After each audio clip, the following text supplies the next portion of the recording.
Alhamdulillahi Rabbil Alamin, wal lilmuttaqin, wala udwana illa ala zalimin. Ashhadu an la ilaha illallah wahdahu la syarika lah, wa ashhadu anna Muhammadan abduhu wa rasuluh. Allahumma salli wa sallim ala sayyidina Muhammad wa ala alihi wa ashabihi ajma'in. Amma ba'du, ibadallah, usikum wa iyaya bitaqwallah, faqad fadzal muttaqun. Sidang Jumaat yang dirahmati Allah, saya menyeru kepada diri saya dan juga kepada seluruh sidang Jumaat yang berbahagia. Marilah kita tingkatkan iman dan takwa kita kepada Allah Subhanahu wa taala dengan kita memperbanyakkan ilmu serta amal ibadah yang berterusan, sehingga kita mencapai tahap kemanisan dalam kita beribadah kepada Allah Subhanahu wa taala. Sidang Jumaat yang berbahagia, pada bulan Rajab ini biasanya umat Islam akan memperingati peristiwa yang sungguh bersejarah di dalam kehidupan manusia. Peristiwa tersebut adalah peristiwa yang sangat besar artinya kepada seluruh umat manusia. Peristiwa Isra' dan Mi'raj adalah menandakan ketinggian darjat seseorang Rasul yang dimuliakan oleh Allah Subhanahu wa ta'ala, sehingga dijemput untuk menemui Allah di Sidratul Muntaha, tempat yang tidak boleh sampai kepadanya oleh malaikat yang paling mulia, Jibril alaihi salam. Inilah kemuliaan yang dikurniakan kepada Allah kepada Nabi kita Muhammad sallallahu alaihi wasallam, dan seharusnya kita merasa izzah menjadi umat Nabi Muhammad sallallahu alaihi wasallam, umat kepada Nabi yang mulia yang telah dijemput menemui Allah di Sidratul Muntaha ketika hayatnya masih lagi di dunia. Selain itu, peristiwa ini menyatakan dengan jelas akan kesucian dua tempat berlakunya peristiwa ini, iaitulah Masjidil Haram di Makkahul Mukarramah dan di Masjidil Aqsa di Palestin Al-Mubarakah.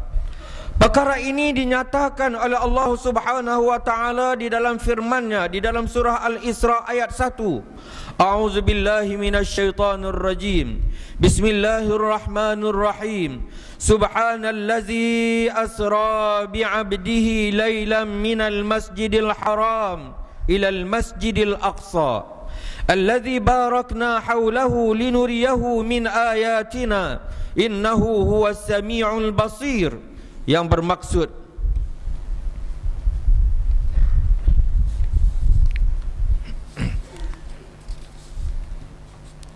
Maha suci Allah yang telah menjalankan hambanya, yakni Nabi Muhammad sallallahu alaihi wasallam, pada satu malam daripada Masjidil Haram, yakni di Makkah, ke Masjidil Aqsa di Palestin, yang kami berkati di sekelilingnya untuk memperlihatkan kepadanya tanda-tanda kekuasaan dan kebesaran kami. Sesungguhnya Allah jualah yang maha mendengar lagi maha mengetahui. Sidang Jumaat yang berbahagia, sesungguhnya berlakunya peristiwa Isra' dan Mi'raj ini adalah untuk Allah tunjukkan kebesaran dan keagungannya kepada Nabi Muhammad sallallahu alaihi wasallam. Dan peristiwa Isra' dan Mi'raj ini juga berlaku pada tahun ke-12 kenabian, maknanya selepas daripada Rasulullah sallallahu alaihi wasallam dilantik oleh Allah untuk menjadi rasul akhir zaman, iaitu setahun sebelum daripada baginda sallallahu alaihi wasallam berhijrah ke Madinatul Munawwarah. Mengapa peristiwa Isra' dan Mi'raj ini berlaku? Berlakunya peristiwa Isra' dan Mi'raj ini adalah bertujuan untuk menghiburkan hati Nabi sallallahu alaihi wasallam yang dalam keadaan duka cita yang teramat sangat kerana kehilangan dua tonggak yang memberi kekuatan kepada Nabi untuk menjalankan seruan dakwah kepada seluruh masyarakat Arab Makkah pada masa itu. Kewafatan Sayyidatina Khadijah, isteri baginda yang sangat disayangi, seorang istri yang sanggup mengorbankan seluruh harta kekayaan yang ada kepadanya. Begitulah juga dengan pemergiannya bapa saudaranya Abu Talib yang banyak memberi bantuan kepadanya. Kedua-duanya ini apabila telah dijemput oleh Allah Subhanahu wa taala, menyebabkan Rasulullah dalam keadaan sedih yang amat sangat. Ketika itu masyarakat Arab Quraisy Makkah mengusir keluar Rasulullah sallallahu alaihi wasallam daripada bumi Makkahul Mukarramah, yang mana baginda terpaksa berhijrah ke Taif. Tetapi sayang, pemergian Rasulullah ke Taif dengan harapan adik-beradiknya yang ramai di sana, kaum keluarganya yang ramai di Taif, baginda menjangkakan sudah tentulah baginda akan disambut oleh adik-beradik ataupun kaum kerabatnya di sana. Tetapi sayang seribu sayang, kedatangan Rasulullah sallallahu alaihi wasallam di bumi Taif bukan disambut dengan permaidani merah, tetapi baginda disambut dengan balingan batu dan juga kayu-kayu yang berduri, sehingga kan seluruh badan Rasulullah sallallahu alaihi wasallam mengalir darah. Baginda pulang ke Mekah ketika malam 27 Rejab, ketika mana baginda sallallahu alaihi wasallam sedang tidur di dalam hijir Ismail bersama dengan bapa saudaranya. Ketika itulah datangnya dua malaikat Jibril dan Mikail membawa Rasulullah ke telaga Zamzam. Dibelahnya dada Rasulullah sallallahu alaihi wasallam dan disucikan hati baginda, dimasukkan iman dan takwa. Dan selepas itu baginda sallallahu alaihi wasallam diiringi oleh Jibril dan Mikail bersama kenderaan yang dibawa khas daripada syurga, iaitulah binatang yang dinamakannya burak. Di dalam perjalanan tersebut baginda sallallahu alaihi wasallam ditunjuk dengan pelbagai peristiwa akhir zaman, bagaimana umat Nabi Muhammad sallallahu alaihi wasallam yang hidup dalam keadaan yang amat mendukacitakan. Sebab itulah Rasulullah sallallahu alaihi wasallam digambarkan bagaimana ada peristiwa yang menyeronokkan dan ada peristiwa yang mendukacitakan dan amat menakutkan sekali. Baginda ditunjuk tentang gambaran bagaimana orang-orang yang suka bersedekah, yang suka melakukan amal ibadah, yang suka memberi bantuan kepada orang-orang fakir miskin ataupun kepada mereka yang memerlukan bantuan, bagaimana pahala yang diberikan kepada mereka itu terlalu banyak dan terlalu besar ganjaran untuk mereka yang suka memberi bantuan kepada golongan yang berhak menerimanya. Begitulah juga bagaimana Nabi sallallahu alaihi wasallam ditunjuk tentang gambaran bagaimana kehinaan ke atas manusia akhir zaman ini. Mereka yang meminum arak, mereka yang meninggalkan sembahyang, mereka yang melakukan zina, mereka yang melakukan tipu daya ke atas masyarakat dan sebagainya. Bagaimana gambaran-gambaran ini ditunjukkan sebagai untuk menyedarkan umat Nabi Muhammad sallallahu alaihi wasallam agar supaya mereka tidak mengulangi peristiwa-peristiwa ataupun perbuatan-perbuatan yang ditunjuk oleh yang ditunjukkan oleh Allah kepada Nabi Muhammad sallallahu alaihi wasallam. Ketika mana baginda sallallahu alaihi wasallam sampai di Masjidil Aqsa yang merupakan kiblat yang pertama umat Islam, tetapi sekarang ini buat sekian kalinya Baitul Maqdis, Masjidil Aqsa dikuasai oleh gerakan ataupun orang-orang Yahudi dan Nasara. Dan kita seharusnya mengambil pendekatan untuk bersatu hati untuk membebaskan Masjidil Aqsa yang merupakan kiblat yang pertama kepada umat Islam. Sidang Jumaat yang berbahagia, kita melihat bagaimana Nabi sallallahu alaihi wasallam dimuliakan oleh Allah apabila baginda menjadi imam kepada seluruh para nabi-nabi yang Allah bangkitkan di Masjidil Aqsa untuk menunaikan sembahyang sunat 2 rakaat. Dan selepas daripada itu baginda sallallahu alaihi wasallam bersama dengan malaikat Jibril dan Mikail terus dibawa naik ke langit pertama, kedua, sehinggalah ke yang ketujuh, sehinggalah sampai kepada langit, sampailah ke tempat Sidratul Muntaha, satu tempat yang terlalu tinggi yang tidak mampu disampai oleh mana-mana makhluk. Hatta Jibril sendiri tidak mampu untuk melepasi Sidratul Muntaha. Tetapi Nabi Muhammad sallallahu alaihi wasallam, Nabi akhir zaman, Nabi yang menjadi kemuliaan kepada seluruh umat manusia di langit dan di bumi, memuji tentang kehebatan yang ada kepada Nabi Muhammad sallallahu alaihi wasallam. Maka kita umat akhir zaman yang menjadi umat kepada Nabi Muhammad sallallahu alaihi wasallam seharusnya merasa bangga dan bergembira. Bukan saja kita rasa bangga dan bergembira kerana menjadi umat Nabi Muhammad sallallahu alaihi wasallam, tetapi kita semestinya melaksanakan apa yang disuruh oleh baginda sallallahu alaihi wasallam. Dengan kita melakukan apa sahaja yang disuruh dan meninggalkan apa sahaja yang ditegah oleh baginda sallallahu alaihi wasallam. Kemuncak daripada peristiwa Isra dan Mi'raj ini sudah tentulah sembahyang 5 waktu. Ya Allah fardu wajibkan ke atas Nabi Muhammad sallallahu alaihi wasallam. Oleh kerana itulah, marilah pada hari ini 26 Rejab, esok 27 Rejab, yang merupakan sambutan Isra dan Mi'raj, di mana-mana masjid di seluruh negara mengadakan program ini, mengingati peristiwa Isra dan Mi'raj ini, sama ada melalui ceramahnya, sama ada melalui forum dan sebagainya. Tapi pokok pangkalnya adalah untuk kita mengingatkan diri kita sendiri, kaum keluarga kita, masyarakat kita, tentang kewajipan menunaikan sembahyang 5 waktu ini. Tidak ada maaf kepada mereka yang meninggalkan sembahyang 5 waktu ini, kerana sembahyang 5 waktu inilah yang akan membezakan di antara kita umat Islam ataupun orang kafir. Man taraka salah muta'ammidan faqad kafara jihara. Barang siapa yang meninggalkan sembahyang 5 waktu itu dengan sengaja, maka kufurlah dia ataupun jadi kafirlah dia.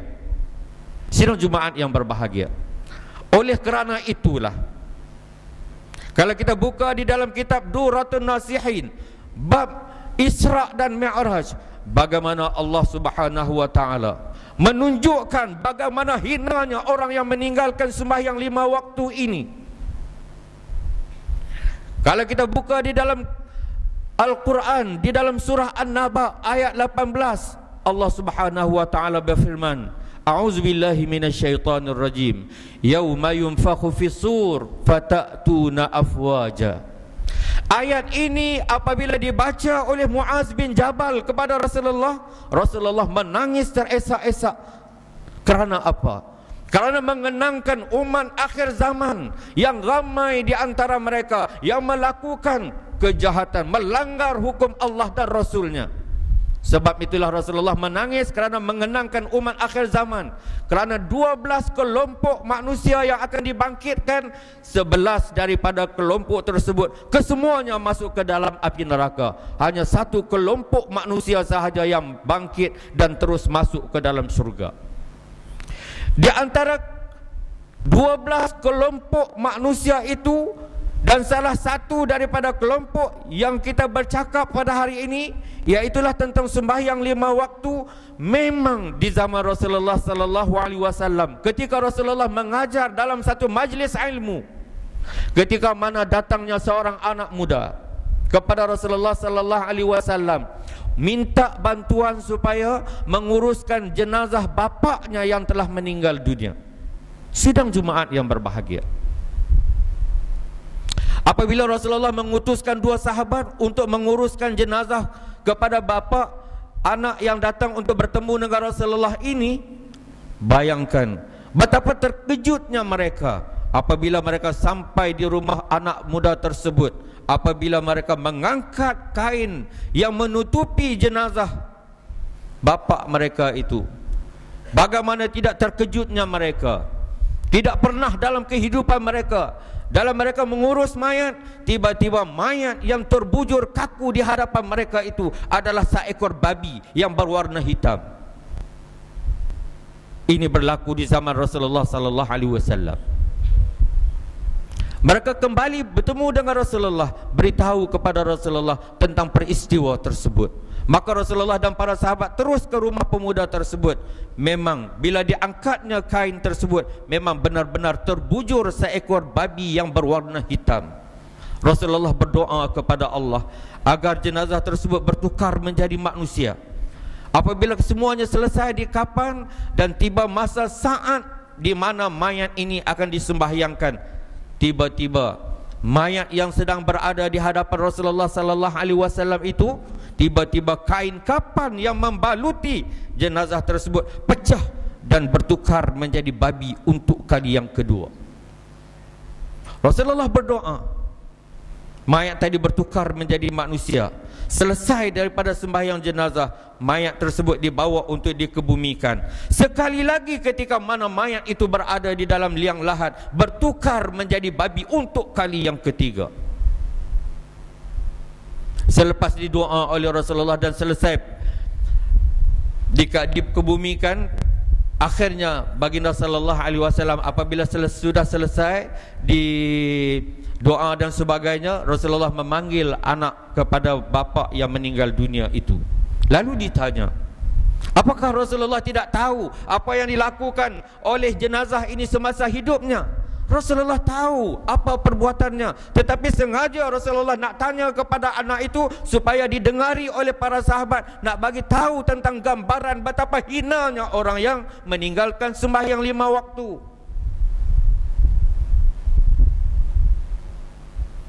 Lalu baginda sallallahu alaihi wasallam bertanya kepada anak tersebut, apakah amalan yang dilakukan oleh bapaknya ketika hidup? Ketika itu dijawab oleh anak tersebut, sesungguhnya di sepanjang kehidupan aku bersama dengan bapa aku, tidak pernah sekalipun aku melihat bapakku sujud kepada Allah Subhanahu wa taala. Lalu Rasulullah sallallahu alaihi wasallam menjawab, sesungguhnya umat aku di dunia apabila mereka meninggalkan sembahyang, mereka akan dibangkitkan di akhirat besok. Wajah mereka akan bertukar menjadi babi yang berwarna hitam, dan akhirnya mereka ini akan dihambat masuk ke dalam api neraka. Dan inilah intisari daripada pengajaran daripada peristiwa Isra dan Mi'raj, yang seharusnya, bukan seharusnya tetapi sewajarnya, sewajibnya kita peringati kepada seluruh ahli keluarga kita, supaya ketika kita dibangkitkan di akhirat besok, bukan kita dibangkitkan dalam keadaan makhluk-makhluk yang tidak berupa dengan manusia. Kerana kesempatan itu masih ada kepada kita. Allah masih lagi bagi kekuatan kepada kita. Allah masih lagi bagi tenaga, masa dan ruang untuk kita belajar ilmu. Janganlah bila sampai masa dan ketikanya, apabila tanah sudah pun tersumbat masuk di dalam mulut, ketika kita berada di alam barzah, ketika itu baru kita sedar bahawa kita sudah mati. Ketika itu baru kita nak minta kepada Allah untuk pulang walaupun sesaat, untuk kita lakukan segala-galanya kebaikan di atas muka bumi ini. Tetapi sayang masa itu sudah terlambat. Oleh kerana kita masih lagi hidup, Allah bagi tenaga kepada kita, Allah bagi segala-gala nikmat, marilah kita gunakan nikmat itu. Kerana nikmat itu adalah kepunyaan Allah. Allah hanya beri sementara pinjaman untuk sementara kepada kita. Allah nak uji kita, apakah kita ini seorang manusia, hambanya yang senantiasa bersyukur dengan nikmatnya. Oleh kerana itu, saya menyerukan diri saya sendiri dan juga tuan-tuan yang hadir pada hari ini, marilah sempena kedatangan sambutan Isra dan Mi'raj ini, marilah kita memperkasakan diri kita untuk menambahkan lagi amal ibadah bersama dengan ahli keluarga kita. Mudah-mudahan ketika kita dibangkitkan di padang mahsyar nanti, kita dibangkitkan bersama dengan para nabi-nabi, para siddiqin, para syuhada, para salihin, untuk masuk ke dalam syurganya bersama dengan mereka. A'udzubillahi minasyaitonirrajim. Bismillahirrahmanirrahim. Wal 'asr innal insana lafi khusr illa alladhina amanu wa 'amilus salihat wa tawasaw bil haqq wa tawasaw bis sabr Barakallahu li wa lakum fil Qur'anil azim wa nafa'ani wa iyyakum bima fihi minal ayati wadh-dhikril hakim wa taqabbala minni wa minkum tilawatahu innahu huwas samiul alim. Aqulu qawli hadza wa astaghfirullahal azim li wa lakum wa lisairil muslimina wal muslimat wal mu'minina wal mu'minat fastaghfiruh innahu huwal ghafurur rahim. اللهم صل وسلم وزد وأدم وأنعم وتفضل وبارك بجلالك وكمالك على زين عبادك وأشرف العبادك أبي القاسم سيدنا ومولانا محمد وعلى آله وصحبه وسلم ورضي الله تبارك وتعالى عن كل الصحابة رسول الله أجمعين. Alhamdulillah hamdan katsiran kama amar. Asyhadu an la ilaha illallah wahdahu la syarikalah. Irghaman liman jahada bihi wa kafar wa asyhadu anna sayyidana Muhammadan abduhu wa rasuluh. Sayyidul khalaiqi wal bashar wa ala alihi wa sahbihi al masabihil ghurar. Allahumma salli wa sallim ala abdika wa rasulika Muhammadin wa ala alihi wa ashabihi wa tabi'in wa sallim tasliman katsira. Amma ba'du, fa ya ayyuhal hadirun usikum wa iyaya bi taqwallah wa ta'atihi wa la tamutunna illa wa antum muslimun. Qala Allah Ta'ala wa'tasimu bihablillahi jami'an wa la tafarraqu wadhkuru ni'matallahi 'alaikum iz kuntum a'da'an fa'alafa baina qulubikum فأصبحتم بنعمته إخوانا وكنتم على شفا حفرة من النار فأنقذكم منها كذلك يبين الله لكم آياته لعلكم تهتدون. وقال الله تعالى ولم يزل قائلا عليما وآمرا حكيما إن الله وملائكته يصلون على النبي يا أيها الذين آمنوا صلوا عليه وسلموا تسليما. اللهم صل وسلم وبارك على سيدنا محمد وعلى آله وأصحابه أجمعين وارض الله عن الخلفاء الراشدين ساداتنا أبي بكر وعمر وعثمان وعلي وعن بقية الصحابة والقرابة والتابعين ومن تبعهم بإحسان إلى يوم الدين. اللهم اغفر للمسلمين والمسلمات والمؤمنين والمؤمنات الأحياء منهم والأموات إنك سميع قريب مجيب الدعوات وقاضي الحاجات وأن تشمل بعنايتك وتوفيقك مولانا الملك المعتصم بالله محب الدين السلطان حجي عبد الحليم عزم شاه ابن المرحوم سلطان بدلي شاه وولي عهدي سمو الأمير تنكو حجي عبد الملك ابن المرحوم سلطان بدلي شاه. اللهم انصر الإسلام والمسلمين ودمر الكفرة والمنافقين أعداءك أعداء الدين. ربنا اغفر لنا ولإخواننا الذين سبقونا بالإيمان ولا تجعل في قلوبنا غلا للذين آمنوا ربنا إنك رؤوف رحيم. ربنا هب لنا من أزواجنا وذرياتنا قرة أعين وجعلنا للمتقين إماما. ربنا آتنا في الدنيا حسنة وفي الآخرة حسنة وقنا عذاب النار. عباد الله إن الله يأمر بالعدل والإحسان وإيتاء ذي القربى وينهى عن الفحشاء والمنكر والبغي يعظكم لعلكم تذكرون. فاذكروا الله العظيم يذكركم واشكروه على نعمه يزدكم واسألوه من فضل يعطيكم ولذكر الله أكبر والله يعلم ما تصنعون. أقم الصلاة.